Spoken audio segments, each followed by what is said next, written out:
Hi, good morning. My name is Taewon, as introduced, and I'm responsible for strategy and business aspect publishing in Super Megacorp.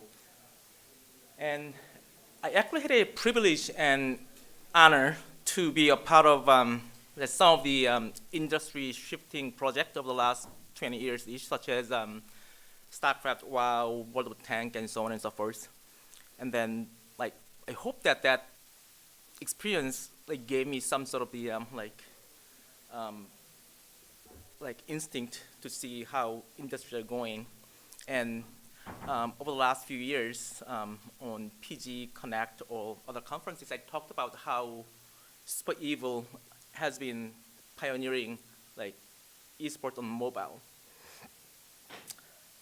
Today, I actually like to pull back a little bit and then broadly touch upon like some of the big shift in game industry and how, as a developer, will have to react and build um, your project.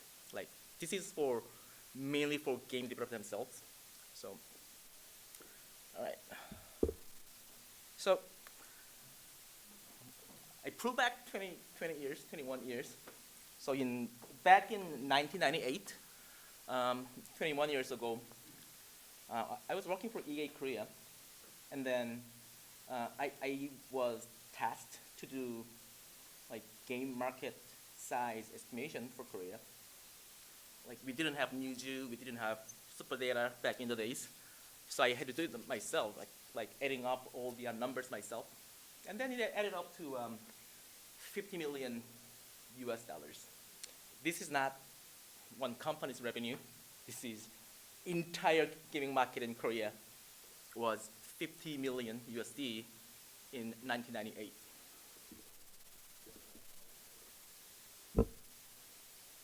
Okay. Oops. But you do estimate that by 2018, Korean game market has reached $5.6 billion. That's 100 plus times growth in just 20 years. It is a amazing growth. So, and then like some of my friends who used to ask me why you are in this such a nerdy ghetto industry, they don't do it anymore. Okay, why is it slow? All right. So 5.6 billion is not small, but Korea is not the only country who had an amazing growth over the years. By 2018, global market has reached a 135 billion, like, and then roughly split into three different industries. We came a long way, I think. And then going back 10 years plus again, like we used to look up to global box office as a aspirational goal.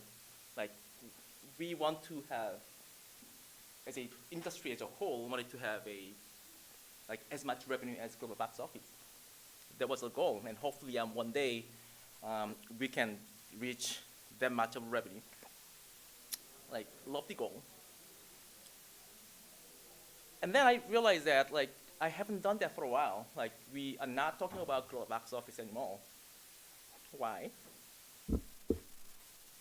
That's because global box office now just 1/3 of gaming. I actually didn't know about this until I like looked up the number to prepare for this slide. And that was amazing. Like we have truly came a long way. We have done a good job, I believe.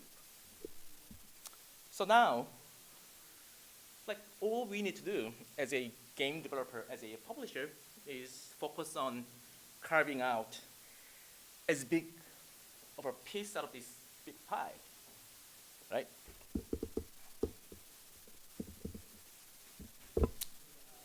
Probably not.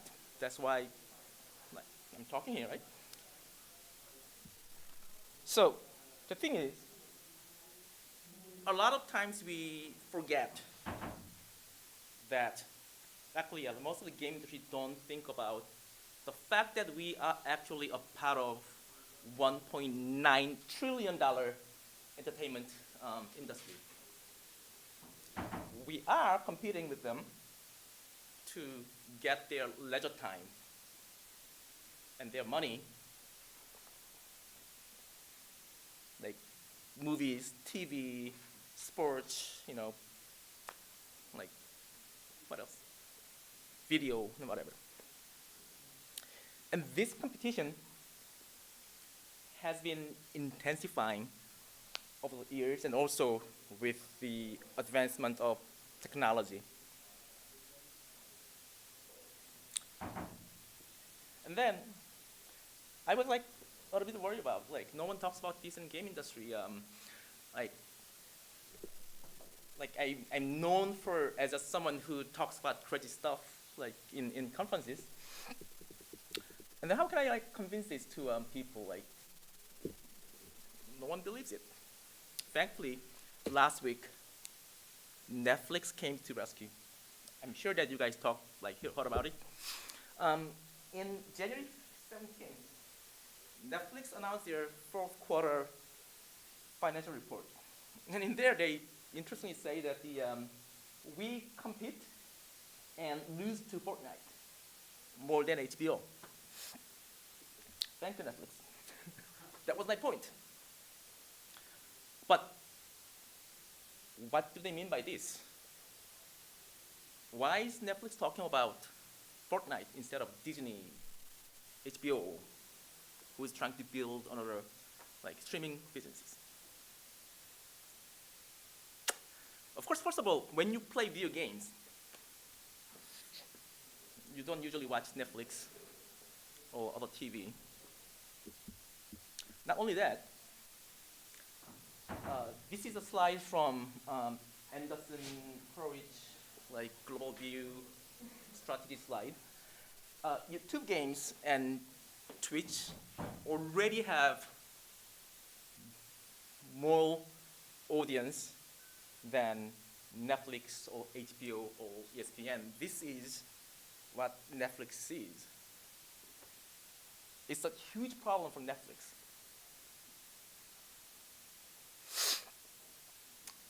Because they think, and we are, killing TV. And that's not only Netflix either. Esports audience is already bigger than Major League Baseball or NHL. The problem is, it's not only bigger than baseball or hockey at this moment, or basketball. We are actually actively carving out revenue from sports industry. They are actually, Netflix cases, they are trying to compete with us. They're smart dude. Sports people, they're seeing their revenue dwindle every year, and then they realize that it is actually because of gaming. They're dying. It is a life or death situation for sport industry. This is why you see a lot of investment from sport organizations, teams, or even sports stars like Shaquille O'Neal invest in esports industry. They want to find a niche before their industry collapse. Funny thing is that if you actually look at how big sports industry is, they're actually not that big. It is a niche business, per se. Well, I didn't know I can say this 20 years ago. But to us now, gaming is niche. So I feel great. We have become huge threat to TV or sports and everything. They all worry about it. But why we are not talking about it? Why we don't realize that we are a threat to others? Simple. Because we don't see it. we don't see it because while we are like carving out a lot of like audience and the time, so hence like killing them, we are not monetizing. We actually don't see any dollar from all the people who's watching esports. That's why, because like esports, we don't make any money from it. I think that this is actually something that has been tormenting me for a while, because as I've been, like, I started esports sort of, again, maybe 18 years ago with StarCraft in Korea, but it has never been a like profitable or like revenue-making business as a whole, if you don't look at the revenue that comes from the game sales. So it's a huge problem to solve. At the same time, the other side of huge problem is huge opportunity. If and when we solve this, game industry as a collective industry will have a huge jump again, like going for that $1.9 trillion market. So, in a nutshell, I'm arguing that there are bigger markets than we have been like looking to so far. And also, if I add one more thing, what do you think of self-driving car? Like, in 2015, there are 1.5 billion, 1.3 billion cars going around the world.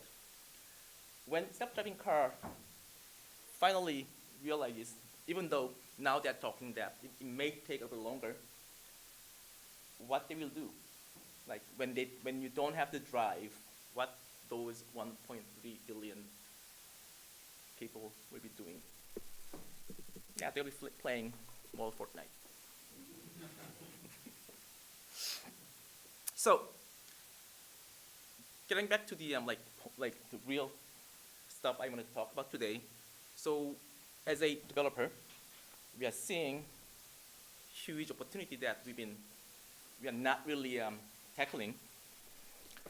Then, what do we need to do as a game developer? Other than, of course, sending your resume to Epic Games, right? Here, Netflix actually came to rescue again. Like this. It's too long, so I boiled it down to two key concepts here. Compete for all screen time available. And then, a better experience to users is like easy actually.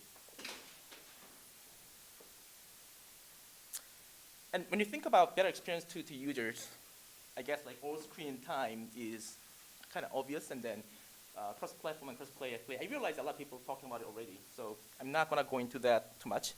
But here, I'm talking about better experience than your competitor, and then this includes not only other publishers or developers, it includes TV as well.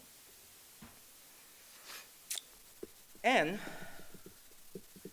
I see that technology is finally getting mature enough to deliver these all-screen cross-play vision.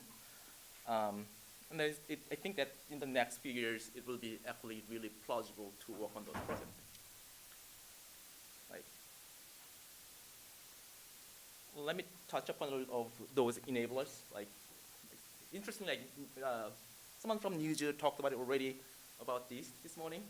So games on demand, like Google, Microsoft, Amazon, all three cloud providers are working on games on demand services. They all go into some sort of service or beta toward the end of this, like throughout 2019. Why are they doing it?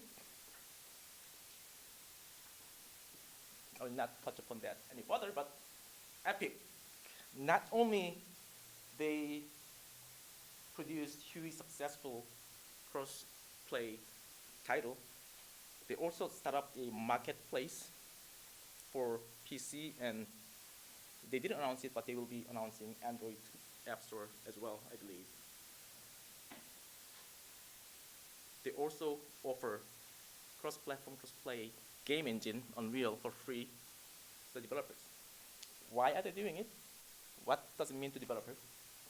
And then Samsung, Huawei, like Razer, all those hardware companies, mobile device makers, they are all working on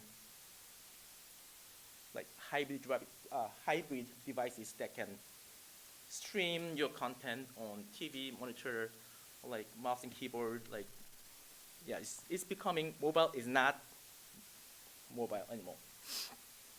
And finally, 5G, and also there's a new Wi-Fi standard that will largely eliminate the last mile issue for games that suffered hugely because of the latency issues in the past. So it is getting easier for us to deliver this sort of experience to people. Then what would be those experiences that can kick the Netflix out of water? I'm not going to talk about the game itself. Last year, I had a lot of questions from like investors, like other developers, our fans, were saying like, the Fortnite is out, PUBG is out. Are you guys going to have a battle royale mode in Bangalore? No, because to me, Fortnite is not about battle royale. It is actually reshaping the industry. And then you should deliver content, whatever that is. Any device, anywhere. Not only that, think about you are outside, you're playing on mobile. When you go into the room, you can play on TV. How we can make it seamlessly transition between each other. Watching may not be different from playing either. It could be same experience. Finally, think beyond esports. TV. I mean, esports industry. We have been obsessed about competitive part of esports as something the core of esports. It is not. Competitive gaming, esports as competitive play has been around over the last 20 plus 30, 40 years because a lot of games are competitive. The key in esports is actually watching. And then that's where we have been failing, and that's why we've been failing to address this revenue issue. This is the way you should approach it, I believe. It's not easy. It's not for someone who's faint-hearted, right? There are hardware problem solving, but as a developer, as someone who works on it, you need to solve a lot of problems. I'm not going into the detail. And then it's not something for like puzzle game developer either. But finally, Epic Games has been valued as $15 billion last year after the success of Fortnite. Netflix valuation was $152 billion. Epic last year known to have $3 billion profit. Netflix has been deep red, and they're competitors. But why is this happening? So my time is over. So solving this is what I talked about so far. Solving this problem is the key to the next step of game industry. I will start at that. And this is actually not just like bubble talk. We are actually doing it. This is the vision behind our announcement last month that Megacorp is going into post-platform, and we'll have PC and Mac version in the next couple months' time, and then console sometime later. And then this is the vision that we are starting on. We just started our new journey, and then I hope to be there. And then I believe that if we are successful, we'll be bigger than Netflix or any other company out there. We don't know if we're gonna be successful, but it's gonna be interesting journey. And then someone will do it in 3 to 5 years. 5 years ago, we said that someone will do core game on mobile, and we want to be part of that. Unfortunately, Epic did it. We didn't. We were sort of competing, but again, this is new vision. Thank you. We are always looking for someone who, I know there are people who's working on similar vision and technology and whatnot. This is my email address, and then I cannot give advice on Epic Games application, so this is the website for them. Thank you.